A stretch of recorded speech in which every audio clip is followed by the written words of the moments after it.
during the editing phase of your novel.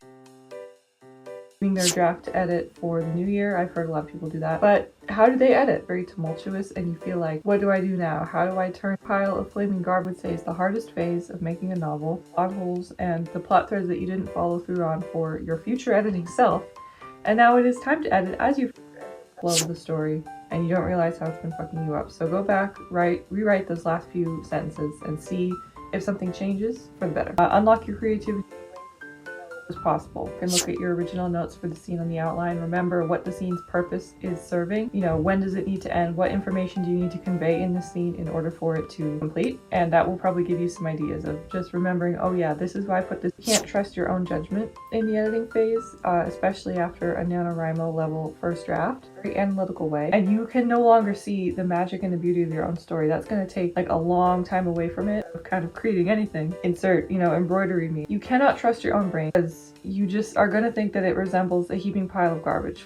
Thing is never going to turn into a cohesive thing. A pile of yarn that's all actual pretty, you know, skein like this, because you're there for the entire process, so it doesn't look like anything's changed really. But other people have a very different perspective because they weren't there, they don't see all the flaws that you see. Don't advertise your flaw out by saying, here you go, I know it's not very good. You know, because you think you're being humble and like downplaying your work out of, you know, humility, but that is not doing you any favors. That is just making the reader think, well, if the author doesn't think it's very good, then why should I have any confidence? Shooting yourself in the foot by saying that. You know, don't mind the typos in the scene, that kind of thing. Never noticed those things unless you pointed them out. See the forest for the trees anymore. You just can't. I'm proud of my work, and I know what you like and what you think should be improved. Writing or bad writing, I think there's just varying degrees of what needs to be improved and the skill that a writer has, which are all things that can be taught easily. You're going to be a better writer for every single word that you write. You're going to teach yourself new things without even trying to or knowing that you are.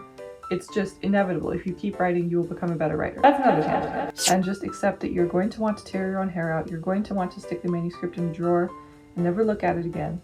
But take breaks. You will have so much inspiration that you couldn't believe, because when you're just looking at the screen and it's looking back at you, you can't think. You're not giving your brain any room to create. To try to remember why you're writing the book in the first place. That sparked your creativity and made you want to pour all of this time and effort into this novel.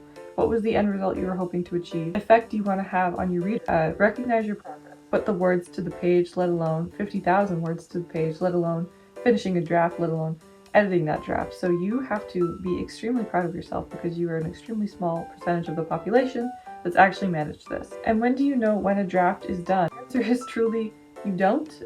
Art is one of those things in little details and, you know, making it perfect here and there, and you can't torture yourself like that. There has to be an You're going to be paralyzed. You're going to get words on the page, pages edited, things like that. Is bad writing or good writing? There is just a varying level of skill, and writers at different points in their writing journey, maybe some things that they haven't learned yet, techniques that they are just not aware of, or rules about grammar, sentence structure, things like that. If they knew, it would rocket their story up much farther. It's varying degrees of skill. So if you are just a newer writer starting out, if this is your first NaNoWriMo, congratulations and welcome, by the way. Very proud that you challenged yourself. If this is your first draft, is it the best thing you're probably going to ever write? I would guess no, but if you didn't start writing this, if you didn't have this incredible stepping stone, then you would never get to a better writing point. So, and again, how do you know when a draft is done? When you've edited the entire manuscript through once or twice through, you can't find any more typos, you've incorporated beta feedback, and you do feel satisfied with the larger points of the story. There can be typos or small details that maybe aren't perfect. Your novel is never going to be perfect in your eyes. It's just not how artwork cannot really be a perfect writing, because then you'll never declare the thing done, and it needs to be done if you want other people to read it. So that's my advice. If you enjoyed it, please tell me what part of it you liked the best, if there was some advice that rang true for you. Let me know if this was your first NaNoWriMo. Again, welcome, quote unquote, completed the goal of 50,000 words. Everyone has different goals when it comes to nano, and I look forward to it every year, even if I don't participate. Like this year, I hope that these tips give you some confidence in yourself and your manuscript, and the courage to edit it maybe in the new year when you've had a little bit of time away from it, and you can look at it with fresher eyes. Remember to be kind to yourself and listen to your beta readers and not your own head. Knows your manuscript better than you do. No one knows the heart and soul of your story like you do, and you are the only one that can tell this story in this particular way.